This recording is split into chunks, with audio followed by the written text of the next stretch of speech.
O ano de 2013 com certeza ficará marcado na memória de muitos brasileiros, como ano de grandes mobilizações. Com início na luta contra o aumento da tarifa do transporte público, as mobilizações que tomaram conta do Brasil passaram aos poucos a abordar as mais diversas pautas. Mas afinal, o que as grandes mobilizações de junho expressavam? Como eram organizadas e quais os seus propósitos? E é para falar um pouco sobre isso que você confere hoje no programa De Docente, o programa de TV da Seção Sindical dos Docentes da UFSM, uma edição especial, na qual entrevistamos o professor de Filosofia da USP, Pablo Hortelado. Ele que esteve recentemente em Santa Maria para participar de uma edição do projeto Cultura na Sedufisme, que trouxe como debate o passe livre e as rebeliões de junho. Na ocasião, a equipe do De Docente entrevistou o Pablo Hortelado e você confere essa entrevista neste programa especial.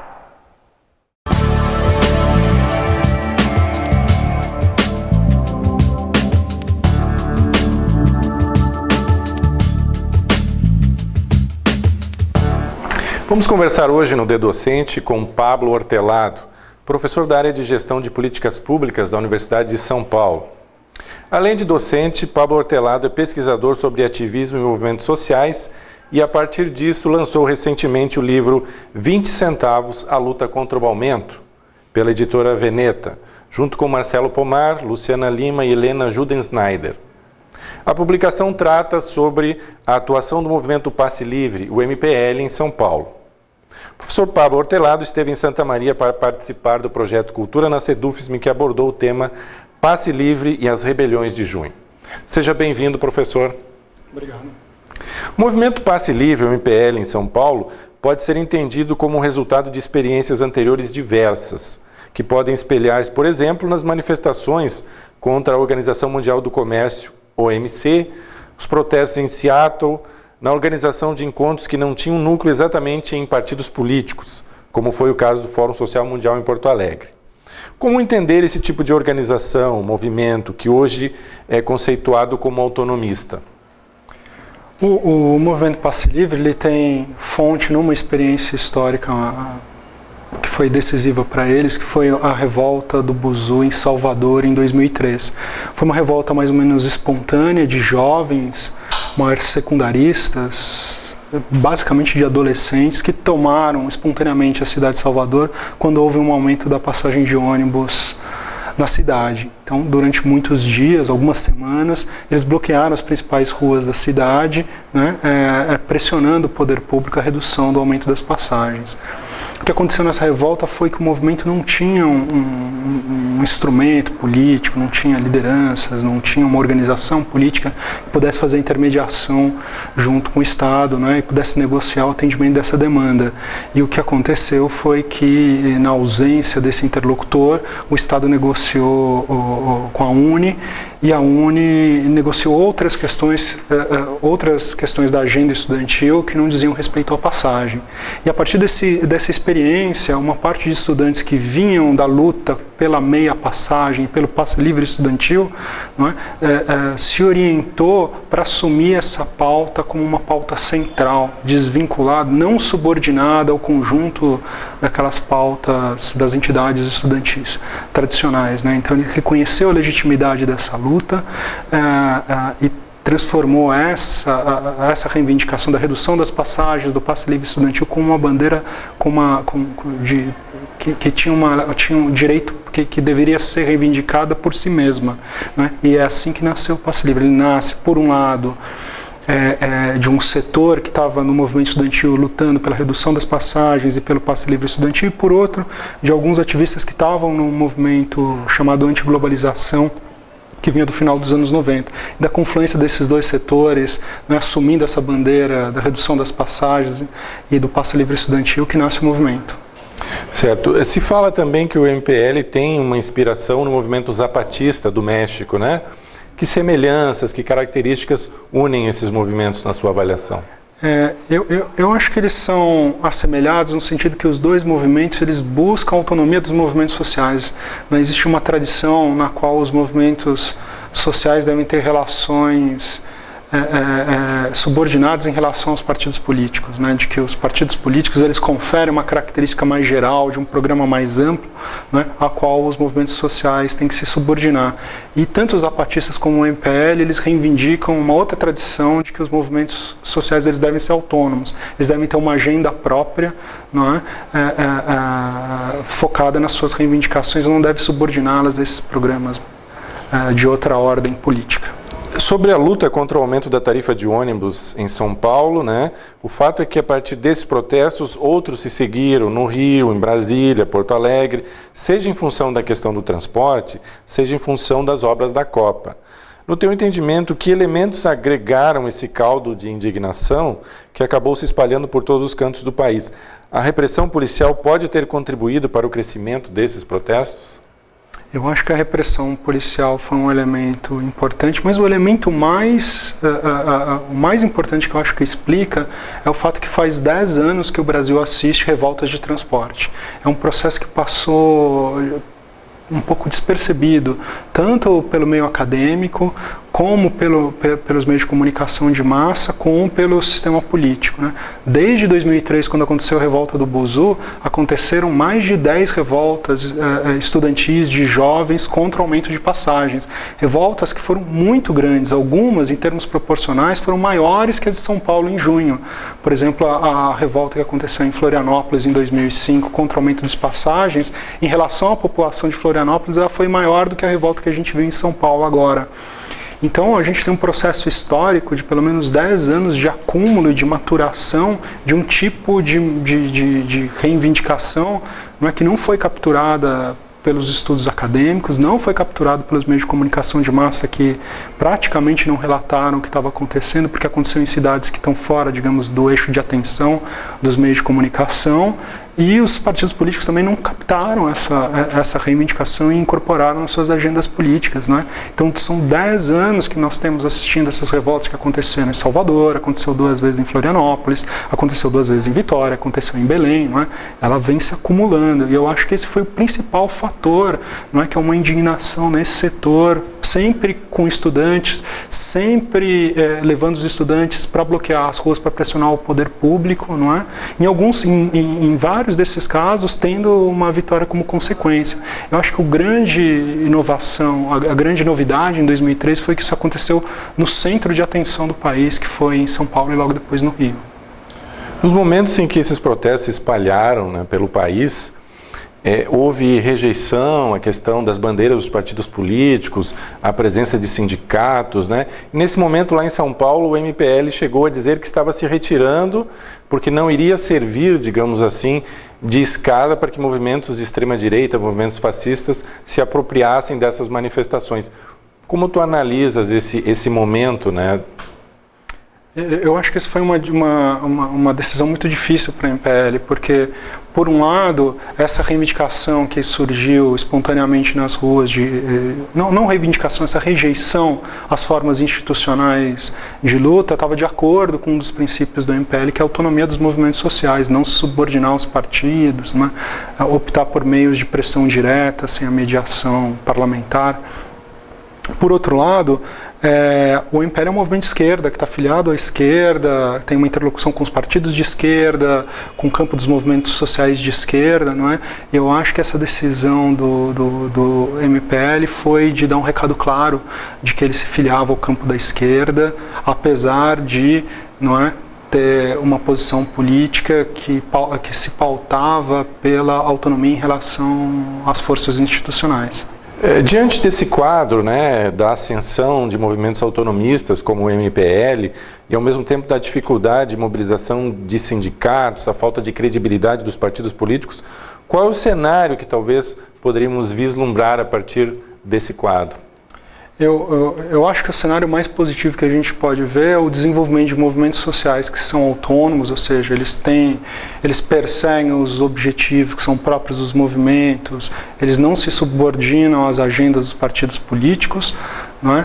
Mas que aprendem a criar canais de interlocução com o sistema político, porque ao mesmo tempo que esses movimentos eles têm rechaçado os meios institucionais, as suas pautas são demandas por políticas públicas. Então resolver essa contradição do fato de você rechaçar o sistema político na sua institucionalidade, reivindicar uma ação do Estado, precisa ser melhor resolvida. Eu espero que o desenvolvimento, se os desdobramentos dessas lutas caminhar mesmo nesse sentido, que isso gere um amadurecimento dos dois lados, tanto do sistema político quanto dos movimentos sociais, de maneira que os movimentos consigam garantir sua autonomia, mas o Estado também saiba dialogar com eles e os movimentos também saibam, não é, dialogar com o Estado sem perder sua autonomia.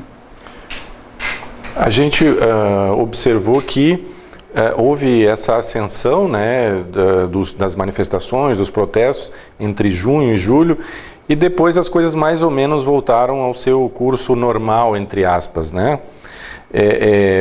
Porque naquele momento houve rejeição aos partidos, aos governantes, todos praticamente, segundo as pesquisas de opinião, caíram, né, em suas popularidades.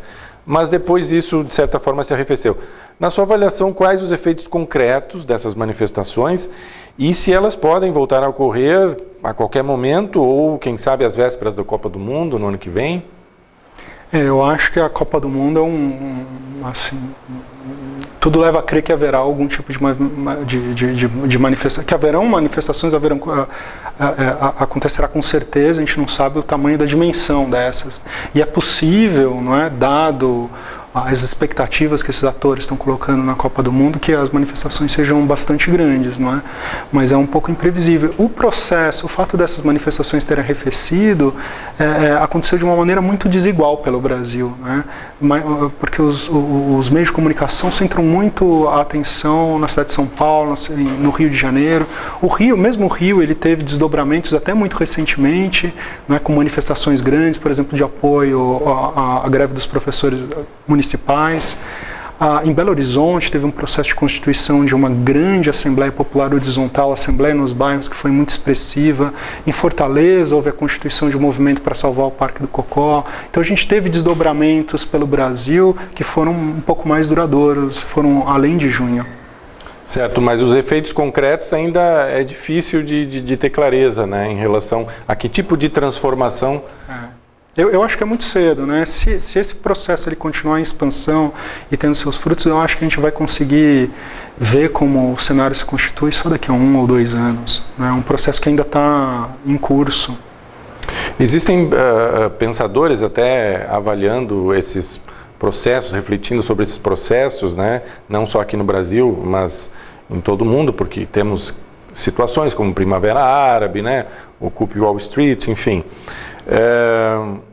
E o professor Fábio Conder Comparato, recentemente em uma entrevista, fala, né, que estaríamos caminhando para uma sociedade pós-capitalista, que ele classificou como uma sociedade humanista, né, um tipo de sociedade em que se extrapolaria os conceitos e limites de que conhecemos em relação ao Estado hoje, né?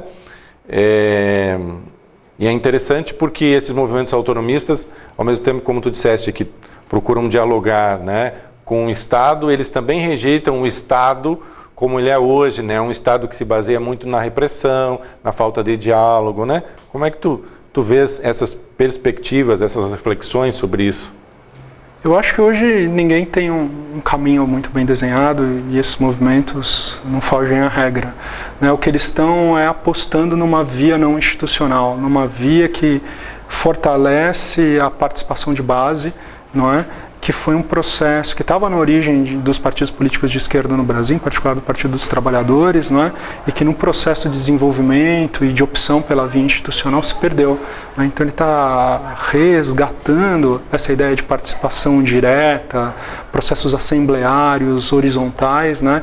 E criando formas de participação política efetivas, que têm resultados efetivos. A gente teve redução de passagens em mais de 100 cidades brasileiras, não é? Por meio dessa mobilização direta. Certo.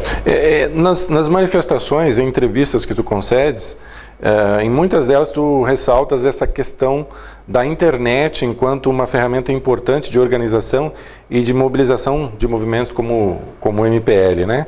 Os movimentos sociais em geral, nos dias de hoje. Como avalias o uso da internet na atualidade como instrumento de mobilização? Normalmente se diz, né, que essas novas ferramentas, Twitter, Facebook, né, o uso de celulares para comunicar por meio de SMS teriam revolucionado a forma dos movimentos e que essa forma mais horizontal, mais democrática dos movimentos seria o efeito dessas ferramentas, né? A minha avaliação é justamente o contrário. Se a gente olha na história dessas tecnologias, elas foram inventadas pelos movimentos sociais na vaga de mobilizações do final dos anos 90, não é? Quando o cenário da internet era um cenário de grandes portais, não é? Onde eu tinha uma redação produzindo conteúdo para todo mundo, e os movimentos sociais criaram os primeiros sites de participação ativa que se chamava de publicação aberta, onde qualquer pessoa entrava e publicava a sua história. Então foram os movimentos sociais que inventaram essas formas que hoje estão consagradas nessas redes sociais, né? E é por isso que elas são muito apropriadas para esse tipo de manifestação, não porque a forma horizontal dos movimentos seja um efeito dessa forma participativa das redes, é que a forma participativa das redes foi forjada pelos movimentos sociais, exatamente o contrário. E justamente essa percepção, talvez, do status quo de que essas ferramentas estão sendo extremamente úteis para a mobilização, até mesmo para a questão de uma certa quebra da hegemonia, né, da mídia comercial, pode levar, né, com que se tente regulamentar de forma mais ampla a internet. Que relevância tem o debate no Brasil, por exemplo, sobre o marco civil da internet, na tua avaliação? Não, tem enorme relevância. O marco civil da internet é uma tentativa de você criar uma regulação de proteção de direitos, né? Não é uma lei de regulação da internet, é uma lei de regulamentação de direitos na internet. Não é? Mas é uma lei tão avançada que ela gerou muita resistência dentro do Congresso, e uma das objeções que se tem feito, não é o fato dos detentores de conteúdo, como os grandes meios de comunicação, Rede Globo em particular, que detém, não é? Ela tem mecanismos para censurar conteúdos na internet sob a alegação de que violam as leis de propriedade intelectual, os direitos de propriedade intelectual da empresa. Não é? E esse mecanismo se discutiu a adoção no Marco Civil. Na versão atual ele está retirado, não é? Mas ele pode voltar a qualquer momento. É um mecanismo que permitiria, por meio de acordo entre o dono da plataforma, o Yahoo, o YouTube, o Facebook e a Rede Globo, um processo de negociação direta que não passa por quem colocou o conteúdo lá, para que esse conteúdo possa ser retirado. Isso pode ser um mecanismo utilizado para censura na internet. E como é que está esse debate no Congresso? Os políticos, os parlamentares estão também preparados para fazer esse debate que parece ter um pano de fundo bem mais amplo? É um debate meio técnico, mas ganhou muita prioridade na agenda depois das denúncias do Snowden e o caso da espionagem dos Estados Unidos no Brasil. Isso colocou esse assunto no topo da agenda política, mas o interesse, por um lado, da Rede Globo, no que diz respeito aos direitos autorais, e por outro, das teles, no que diz respeito à neutralidade de rede, como é que vai se regular o serviço, a oferta de internet nos celulares e nas casas, tem barrado o avanço do projeto. Pelo visto, só vai ser voltado no ano que vem, 2014. E como é que a sociedade, os usuários, enfim, poderiam se apropriar melhor dessas informações, os movimentos sociais, enfim, já que o que está sendo discutido vai afetar toda a sociedade? Eu acho que é importante a sociedade se mobilizar e defender o Marco Civil tal qual ele, na versão atual em que ele está, que foi dada, ele recebeu um relatório do deputado Alessandro Molon, que é muito bom. Ele aperfeiçoou a versão original que o Ministério da Justiça tinha feito em colaboração com os usuários de internet, num processo participativo. Ele tornou muito mais claro alguns elementos, ele conseguiu retirar esse ponto de polêmica com a Rede Globo, né? Mas ele está enfrentando uma dura reação das teles, que estão objetando aí a tramitação no Congresso. É importante as pessoas apoiarem essa tramitação para que ela vá logo para o Senado e seja logo aprovada. Certo. E sobre a regulamentação da internet, que extrapola a própria questão do Brasil, tu citaste aí o caso das denúncias lá, né, do ex-agente da CIA, né, que teve como elemento de propagação um jornalista que está aqui no Brasil, né, o jornalista americano, né? Como é que tu vês o futuro da internet neste quadro conflituoso? A situação é muito grave. As denúncias do Snowden mostraram que a internet ela tem um potencial de monitoramento absolutamente sem precedente. O que o Snowden denunciou é que os Estados Unidos têm um conjunto amplo de programas de monitoramento de tudo que trafega na internet, todos os e-mails, conteúdo das redes sociais, padrões de comunicação, deslocamento por meio de celulares, comunicação por meio de celulares, e essas informações que foram colhidas pelas empresas, né, para ofertar, supostamente, para saber o perfil dos usuários, para ofertar publicidade dirigida, está sendo utilizado com finalidades políticas, para beneficiar empresas americanas na concorrência com empresas brasileiras, para saber o que os governos estão pensando e também, né, para monitorar a ação de cidadãos de países estrangeiros. Todos os brasileiros e cidadãos de todos os outros países estão sendo regularmente monitorados